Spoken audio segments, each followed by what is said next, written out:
नमस्कार दोस्तों, मैं हूं हरी सिंह राजपूत और आप देख रहे हैं आज का एक महत्वपूर्ण टॉपिक वन एवं वन्य जीव संसाधन।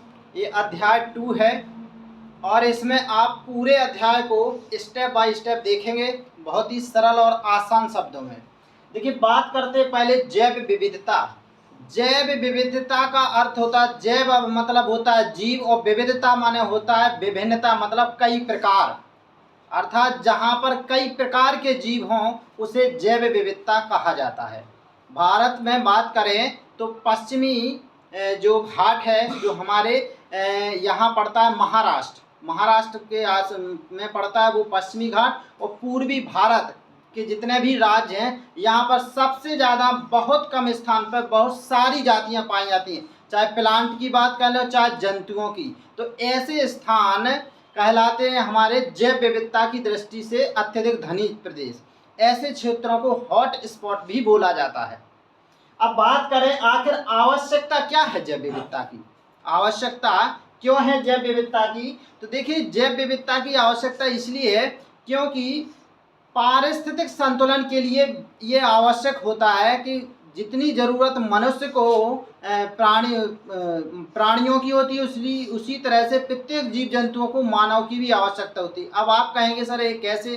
तो देखिए, मनुष्य क्या लेता है? ऑक्सीजन लेता है। मनुष्य को ऑक्सीजन मिलती है पेड़ पौधों से, और पेड़ पौधों को ज़रूरी होती है CO2, वो मिलती है उन्हें पूरे जंतुओं से। अगर किसी भी पारिस्थितिक तंत्र में किसी भी अगर जीव की मात्रा बढ़ जाएगी तो पूरा फूड सिस्टम मतलब भोजन श्रृंखला पूरी परिवर्तित हो जाएगी, और भूमि पर उन जीव जातियों की अगर मात्रा बढ़ जाएगी तो फिर क्या हो जाता है कि वहाँ पर पारिस्थितिक तंत्र नष्ट होने का डर होता है। जैसे आप मान लीजिए कि घास खाने वाले जीवों की संख्या ज़्यादा बढ़ जाएगी तो फिर नीचे भूमि पर से घास खत्म हो जाएगी, या मांसाहारी जंतुओं की संख्या ज़्यादा बढ़ जाएगी तो वो पूरे शाकाहारी जंतुओं को खा जाएंगे। इस तरह से किसी भी जीव की जाति का बढ़ना अथवा घटना पारिस्थितिक तंत्र के लिए नुकसानदायक होता है। बात हम चीता की करेंगे, क्यों भारत को जरूरी पड़े चीता लाने के लिए, उसकी बात हम करेंगे। अगला प्रश्न देखिए, हम बात करें कि भारत में IUCN के अनुसार कितनी पादप जंतुओं की श्रेणियां हैं। आखिर IUCN के अनुसार भारत के जो पादप हैं और जंतु हैं इनको कितनी श्रेणियों में बांटा गया है। तो देखिए, बात करें तो पहला है सामान्य जातियां। सामान्य जातियां का मतलब है कि भारत में सब जगह पाई जाती हैं, उनको कोई दिक्कत नहीं है, पर्याप्त मात्रा में कोई दिक्कत नहीं है। दूसरा है संकटग्रस्त जातियां। संकटग्रस्त का मतलब होता है परेशानी, मतलब वो जीव परेशानी में है, वो जीव परेशानी में है, लगातार उनकी संख्या घट रही है, कारण मनुष्य उनका वो कर रहे हैं, मार रहे हैं उनको, और भी उनके लिए जो व्यवस्था चाहिए भोजन के लिए आवास के लिए वो लगातार कम हो रहा है। जैसे मानव द्वारा जंगल काटे जा रहे हैं और भी इनका क्षेत्रफल निरंतर कम हो रहा है। तो इसमें देखिए, संकटग्रस्त के उदाहरण आप बहुत अच्छे से याद रखिएगा। काला हिरन, मगरमच्छ। काला हिरन आपको राजस्थान में देखने को मिलता है। मगरमच्छ, बंदर, एक बंदर होता है आपका जिसकी शेर की तरह पूंछ होती है, बिल्कुल शेर की तरह, वो बंदर भी विलुप्त हो रहा है। एक मणिपुरी हिरण है जिसका नाम संगाथी है, वो भी हमारा संकटग्रस्त है।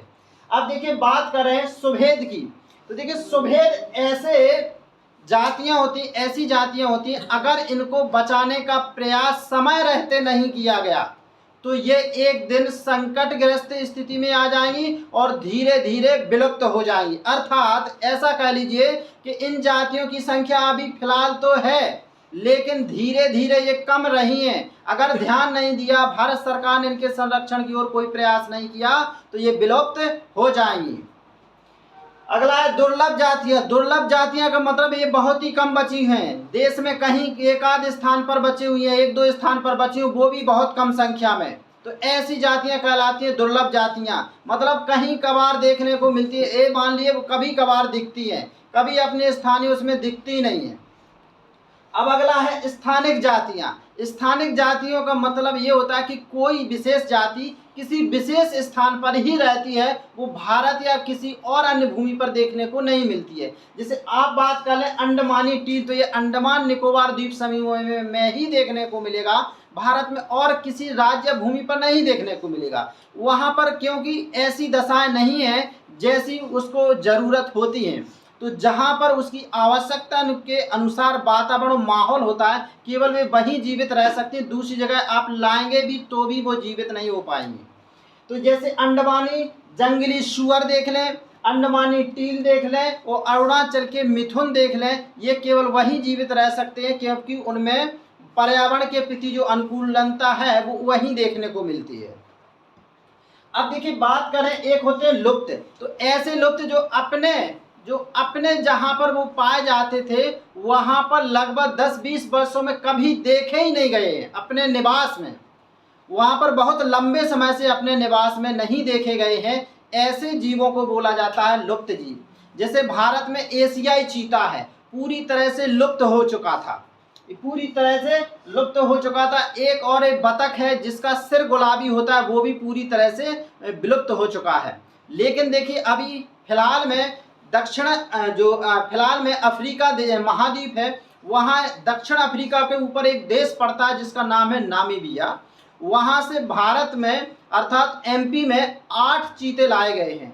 जिन 8 चीते लाए गए हैं, कारण क्या है, क्यों लाए गए हैं? लोग सोच रहे होंगे कि चीते क्यों लाए गए, इतना खर्चा किया गया, आखिर जरूरी क्यों रहे चीते? सबको समझ में ये चीज़ नहीं आती। कारण देखिए क्या होता है कि चीता हमारे पारिस्थितिक तंत्र में सबसे ऊपर का जीव है। ऊपर का जीव होने के नाते आप ऐसा कह लीजिए कि मांसाहारी जीव है। अगर ये ऊपर मांसाहारी जीव नहीं होगा तो नीचे शाकाहारी जीवों की संख्या बढ़ जाएगी। कारण क्योंकि उनको खाने वाला नहीं होगा। जब शाकाहारी जीवों की संख्या बढ़ जाएगी तो वो वनस्पति और घास को ज़्यादा खाएंगे अर्थात वनस्पति और घास की संख्या कम हो जाएगी। इनकी संख्या कम हो जाएगी तो भूमि बंजर हो जाएगी। जब भूमि बंजर हो जाएगी तो अन्य जीवों को खतरा हो जाएगा, अर्थात पूरे पारिस्थितिक संतुलन बिगड़ जाएगा, फिर तो मानव को भी खतरा हो जाएगा। इस वजह से पारिस्थितिक संतुलन के लिए चीता यहाँ पर लाया गया है।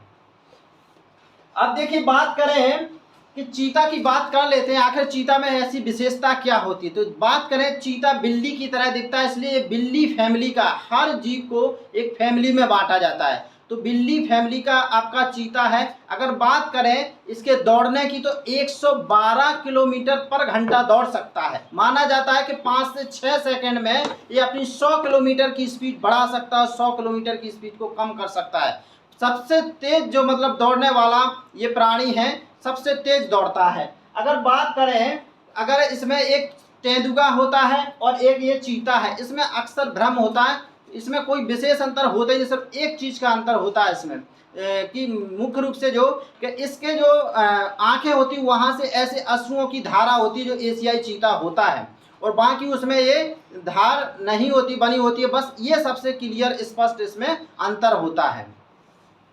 अगर बात करें इसकी चीता की तो हमारे इंडिया में 1992 में 92 में लुप्त घोषित कर दिया था क्योंकि भारत में चीते नहीं बचे थे। और देखिए नामीबिया, और देखिए एक बात करें, चीते वैसे माना जाता है कि ये मानव का शिकार नहीं करते हैं। पहले तो इसको पालतू कुत्ते की तरह ही यूज किया जाता था, तो माना जाता है कि 1948 में छत्तीसगढ़ रियासत के कोई राजा हुआ करते थे, उन्होंने जो लास्ट चीते बचे हुए थे उनको भी मार दिया था। बड़े पैमाने पर शिकार किया गया, इस तरह से क्या हो गए, लुप्त हो चुके थे। अब देखिए बात करें वनों के प्रकार की, आखिर वन कितने प्रकार के होते हैं। तो देखिए वन मुख्य रूप से 3 प्रकार के होते हैं। एक होता है आरक्षित वन, दूसरा होता है रक्षित वन और तीसरा होता है अवर्गीकृत वन।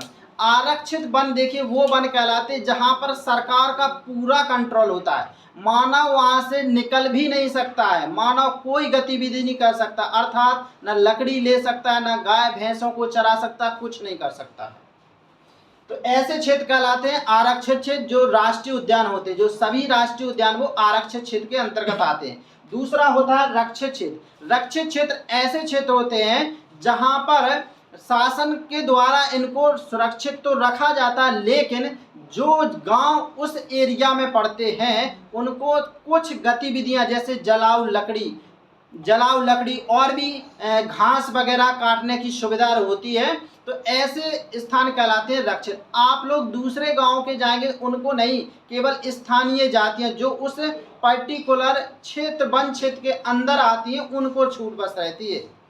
अगला है अवगीकृत वन। अवगीकृत वन सरकार के द्वारा ऐसे वनों को रखा जाता है जो हमारे आसपास में जो टॉरियां छोटे छोटे ये डले रहते हैं सरकारी भूमि, जहां पर मतलब सरकार ने कोई अभी वो नहीं किया हुआ है, वनों को रखाया नहीं है, बस कोई भी लकड़ी काट सकता है, सरकार की जमीन है लेकिन तो वहां पर अभी कोई सरकार ने रक्षित नहीं किया। भविष्य में वो इसको रक्षित करेगी और पहले अभयारण्य में बदलेगी और उसके बाद वो राष्ट्रीय उद्यान में बदल दिया जाता है।